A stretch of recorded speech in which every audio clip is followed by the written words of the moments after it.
When HOA Karen thought cutting my water pipe would teach me a lesson, she didn't realize I managed the master valve for the entire community's ranch supply.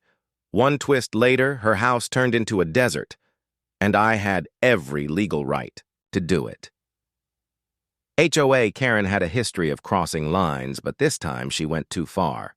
She had a problem with how I watered my livestock, claiming it was too noisy and wasted resources, despite it being well within my rights.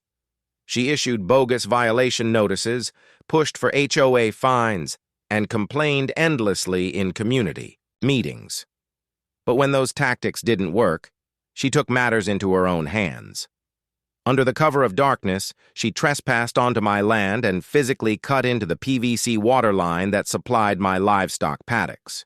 Her goal? To sabotage my ranch operations and put me in my place.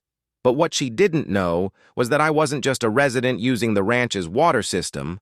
I was the person who engineered and managed the entire supply grid when it was first installed.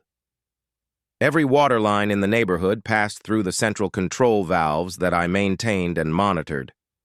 So, while she celebrated her petty act of sabotage, I calmly shut down her water from the main, not just to her house, but to her entire block, legally and without violating any HOA guidelines.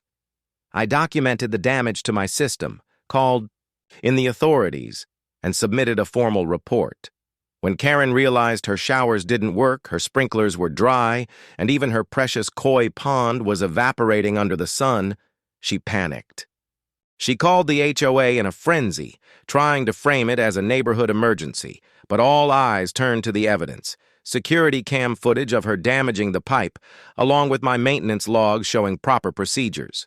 The HOA had no choice but to back down, reimburse me for the damage, and issue Karen a cease and desist.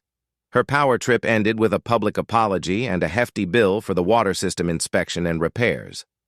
Meanwhile, I upgraded the system with remote shutoff capabilities and added extra security. Karen's cut cost her more than a water line. It destroyed her standing in the community, and I didn't have to raise my voice once to make that happen. Subscribe. Now to the HOA stories for more wild justice and karma-filled neighborhood showdowns.